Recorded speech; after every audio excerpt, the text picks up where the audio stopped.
আসসালামু আলাইকুম। আমার পিছনে যে সাবজেক্ট গুলো দেখতে পাচ্ছ সেগুলো হলো এসএসসি জলবিদ্যুতের জন্য। এগুলো আজকে সবই সলভ করব। আজকে এগুলা তোমার কারেন্ট নির্ণয় করব, তারপর ভোল্টেজ নির্ণয় করব, প্লাস তুল্য রোধ নির্ণয় করব। তো চলো একটা একটা করে সলভ করি।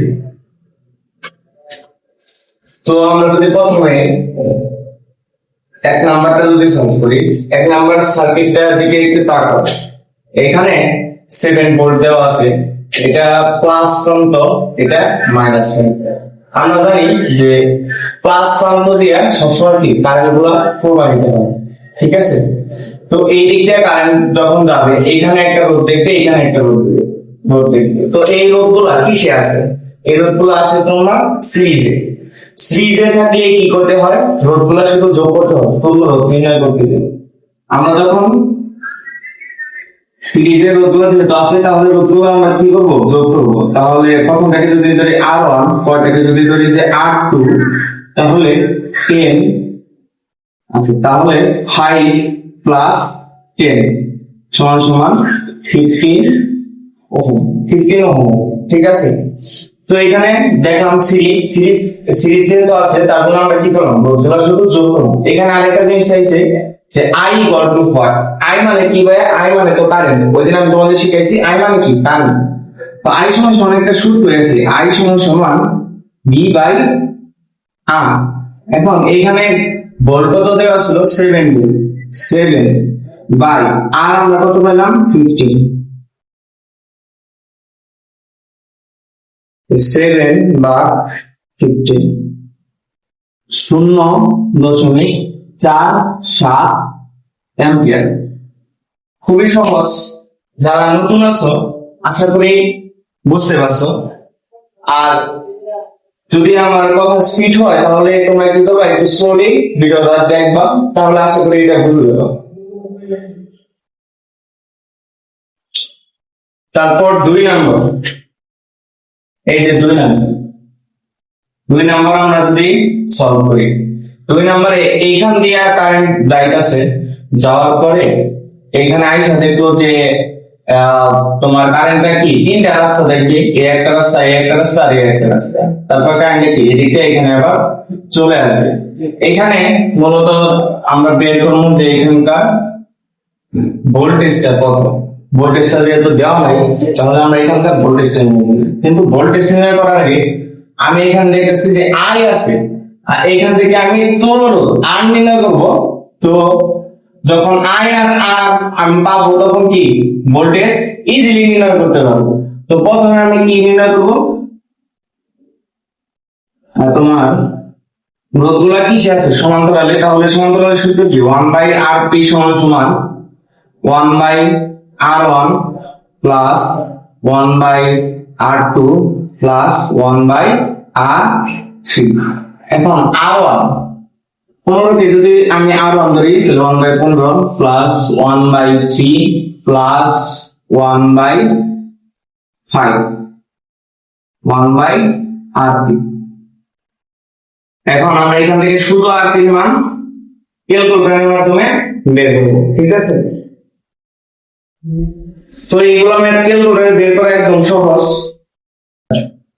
প্রথমে আমি নেই 15 inverse plus 3 inverse plus 5 inverse. যে মানটা আসবো সেটাকে আমরা ইনভার্স করে দেব। ইনভার্স করে দেওয়ার পর এখানে শুধু আর এর মান আসবে 1.67 ওহম। আমরা এই সার্কিট থেকে এখানে আর এর মান, তুল্য রোধের মান আমরা কত পেলাম? 1.6 ওহম। এখন আমরা কি নির্ণয় করব? আমাদের যেহেতু V চাইছে, আমরা জানি যে I সমান সমান V বাই R। তাহলে এখানে কি V সমান সমান IR লেখা যাবে। IR I তো আমাদের দেওয়া আছে 7 অ্যাম্পিয়ার, কিন্তু R আমরা কত পেলাম? 1.67 গুণন 7 যদি করি তাহলে আসে 11.67 ভোল্ট। আমাদের এত ভোল্ট আসলো। তো আমাদের এখান থেকে কি বিও বের করা শেষ, আর আমরা কি তুল্য রোধ নির্ণয় করতে পারলাম। এখন যে আমি দুইটা সার্কিট সলভ করলাম এগুলো ছিল একটু ইজি। এখন আসো আমরা একটু হার্ডের দিকে দেখি। 3 নম্বরে এই দিকটা যদি কারেন্ট দেয়, যেহেতু এটা বড় কোণ তো এই দিকটা কারেন্ট দেওয়ার পরে এখানে কি প্রথমে একটা রোধ পাবো, তারপরে এখানে যখন কারেন্ট আসছে তখন কি এদিকে দুইটা রোধ দেখবো। এই দুইটা রোধ এভাবে আড়াআড়ি ভাবে আছে, তার মানে কি আড়াআড়ি ভাবে থাকলেই সমান্তরালে আছে। তাহলে আমরা কি করব, যে প্রথমে যে আড়াআড়ি ভাবে আছে ওইটা আগে সলভ করবো। 1/r3 সমান সমান এখানে কি আছে 1/11 প্লাস 1/26। এখান থেকে শুধু r3 নির্ণয় করবো।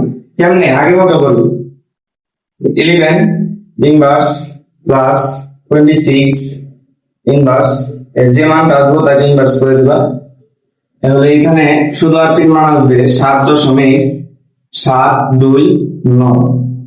এখন একটা একটা রোধ তো কি এখানে আছে, এটা কি সে আছে সিরিজে আছে। তাহলে তোমার r3 প্লাস r1, তাহলে এখানে কি r3 এর মান আমরা কত পেলাম 7.729 প্লাস r1 এর মান কত ছিল 9 প্লাস 9, তাহলে কত আসবে 16.72 এত অ্যাম্পিয়ার, এত ওহম। ঠিক আছে, তো এখানে আমাদের কি চাইছে আই চাইছে, আই মানে কি কারেন্ট চাইছে। তো আমরা সূত্র কি জানি I equal to B by R. এখন এখানে বি কত দেওয়া আছে 10, আর এখানে আমরা আর কত পেলাম 16.72। 10 ভাগ 16.72, তাহলে আই আর গ্রাউন্ডে 0.598 অ্যাম্পিয়ার। তো এটা আমাদের আর কি উত্তর। ঠিক আছে, আশা করি এটা বুঝতে পারছো 3 নাম্বারটা। তো 3 নাম্বার আমাদের যখন শেষ, এখন আমরা 4 নাম্বারটা করবো। 4 নম্বরে এখন নিচে যেগুলো সার্কিট রাখছি সেগুলো তোমার একটু হার্ড, এগুলো সবগুলো তুল্যরোধ নির্ণয় করতে হবে। ঠিক আছে, তো তুমি তো বুঝতেই পারছো যে তুল্যরোধ যদি তুমি নির্ণয় করতে পারো তাহলে কি একটা সার্কিটের তুমি সবই নির্ণয় করতে পারবা। তো আসলে যে 4 নাম্বারটা করবে, 4 নম্বরে যদি খেয়াল করো এই যে এখানে ব্যাটারিটা আছে, এই দিকটা কারেন্ট যাইতেছে, এই দুইটা রোধ প্রথমে পাবে, তারপর কারেন্ট যখন এখানে আসবে এখানে 3টা রোধ পাবে, 3টা রোধ তোমার পাবে। এভাবে কয়টা, এটা পাবে, এটা আর এটা, আর এখানে কি আরেকটা রোধ পাবে। তো আমরা ধরে নিই যে R1